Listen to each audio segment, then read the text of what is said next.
这是2025年最新上线的黑童话风格电影《丑陋的季节》，堪称灰姑娘版的某种物质。不起眼的女孩为了赢得王子的青睐，进行了极端而疯狂的自我改造，强行拔掉牙套，接受隆鼻手术，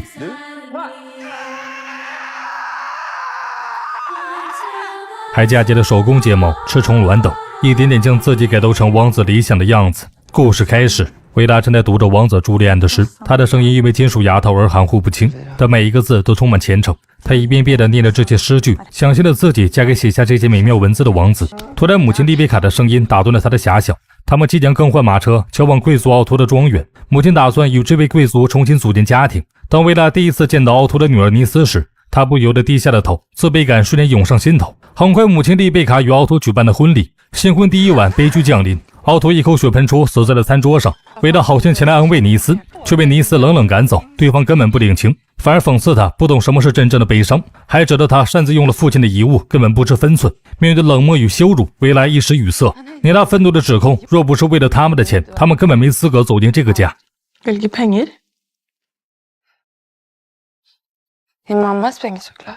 听到这话，维拉立刻冲到母亲面前报信，却正好中间律师宣告遗产的场面。原来奥托不仅早就一贫如洗，还背负着巨额债务，庄园、牲畜和所有土地当场被查封，他们寄予厚望的新生活瞬间化为泡影。母女陷入焦虑，母亲却说她的出路只能再嫁，但想找到愿意娶一个中年寡妇还带着2个拖油瓶的妇人根本难如登天。情急之下，维拉提出由自己出面结婚，换来的却是母亲的嘲讽。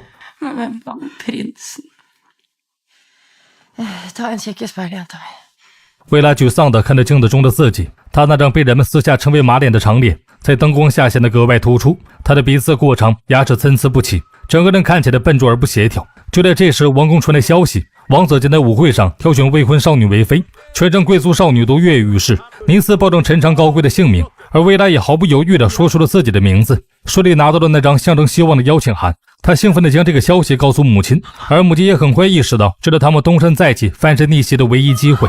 于是母亲亲自带着维拉去见城里最有名的美容医生。医生仔细检查了维拉的牙套和鼻子，认为这确实是个大工程。他建议先处理牙套，再整形鼻子。医生还推荐了他们诊所独家的手工假睫毛。当谈到费用时，丽贝卡说会在舞会后支付双倍的钱。医生同意了，并立即安排了手术。医生先是强行拔出牙套，然后开始用器械敲击维拉的鼻梁。维拉疼得几乎昏厥，但他咬牙坚持着。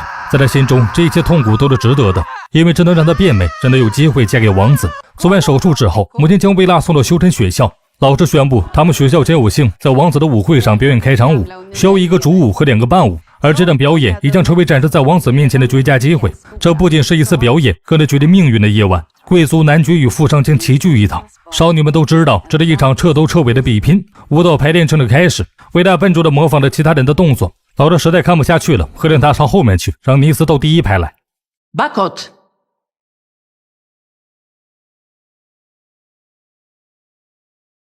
Pozycja głowa, wszystko wiecie.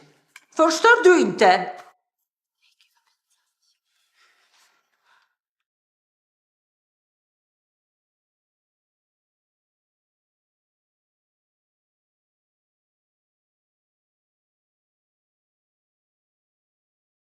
Proszę. 为了减肥，维拉吃了少量的食物。餐桌上，尼斯提起了父亲下葬的问题。丽贝卡表示等维拉嫁出去再说。对他来说，丧事可以等，但整容和舞会绝对不能错过。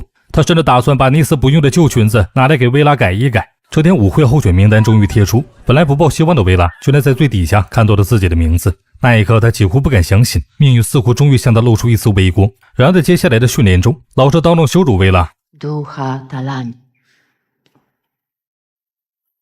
Bodkastat Talań. 他甚至直言，如果不是丽贝卡花钱贿赂，他根本不愿意收维拉当学生。为了让女儿登上舞会的舞台，丽贝卡翻出了尼斯的旧礼服，改造后硬着套在了维拉身上。当母亲试图扣上背部的纽扣时，却发现怎么也扣不上。维拉崩溃地向李老师倾诉，他觉得自己毫无希望，又丑又胖，根本不可能被王子选中。老师安慰他之后，递来了一份诡异的礼物，那是绦虫卵。只要吞下这个，体内的寄生虫就会替他吃掉摄入的食物，不论他怎么吃都不会长胖，甚至还能迅速变瘦。这是一个既轮到病态的变美捷径。他计划等变瘦之后再服下解药，把寄生虫排出体外。妹妹震惊又愤怒，直说他疯了，可维拉却不为所动，像吞下希望一样将那枚绦虫卵咽了下去。在这些日子里，唯一给尼斯温暖的是马夫，他们热烈拥吻，互诉爱意。尼斯说他永远只会爱马夫一个人，但他也坦白说他需要嫁给王子。他的内心充满矛盾，一边是真爱，一边是现实的考量。这边维拉刚吞下虫卵，就听到远处传来说话声。王子和他的贵族朋友们正在进行一场粗俗的对话，用极其下流的语言评论女性。维拉一个没站稳，弄出声响，王子注意到了他。贵族朋友们拿维拉的金属鼻套开玩笑，王子粗鲁地拒绝了，说他才不想碰那种女人。这场对话揭示了王子的真实面目，他根本不是世界中那个浪漫多情的人，而是一个粗俗下流的纨绔子弟。回到家的维拉听到马厩传来声响，他悄悄走近，透过缝隙望去，只见尼斯正与马夫在昏暗的马厩中亲昵缠绵。这件事很快传到了丽贝卡的耳中，丽贝卡勃然大怒，一边指责尼斯玷污的贵族少女的形象，一边当场下令将他软禁在家中，不准踏出房门半步。而那名马夫则被赶出了庄园。3个月后，变美计划进入最后阶段，金属鼻托被缓缓摘下，维拉的鼻梁被削得笔直，整张脸的线条也随之变得干净而锐利。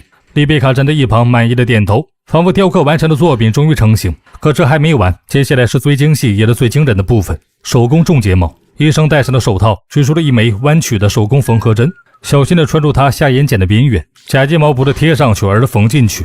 每一针都像是在把美丽缝进她的肉体里，而维拉撕心裂肺的吼叫承受了这一切。由于尼斯被软禁，在重塑后的外貌加持下，维拉被礼仪老师选中，成为开场舞的主角。一切似乎终于步入正轨。可没过多久，维拉开始察觉到身体出现异常，她的头发大把大把的脱落，腹部已经让剧痛。为了让她在舞会上惊艳登场，丽贝卡砸下重金为她定制了一件华丽礼服。当她发现维拉的头发已经秃成一块时，没有安慰，没有关心，她只是冷静地命人送来一个金色假发。这晚尼斯翻出珍贵的礼服套在了身上，维拉撞见后猛地上前拉着她身上的礼服，只为阻止尼斯参加舞会。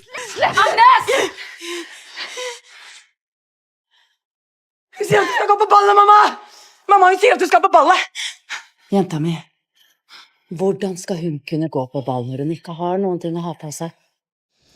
Du kommer til å være den aller vakreste på ballet. 尼斯委屈地来到父亲的尸体旁哭诉，梦中他看见了死去多年的母亲，母亲温柔地看着他，身边是无数蠕动的蛆虫，他们正用银丝般的线为他缝制礼服。母亲送给他一双漂亮的鞋。Ingen kommer känna igen dig. Kom ihåg, vid midnatt förvandlas din vakt till en pumbajan. 舞会的夜晚终于到来，贵族少女们被逐一介绍登场，她们报出年龄、身高、兴趣与家世背景，甚至包括食物偏好和真枪活技巧，仿佛不是在介绍自己，而是在进行一场身体陈列与肉体筛选。台上的王子和贵族朋友们依旧满嘴污言。终于维拉登场，她看上去光鲜亮丽，几乎让人认不出她是谁。司仪介绍到，维拉小姐18岁，最喜欢的食物是蔬菜，最喜欢的活动是长途散步。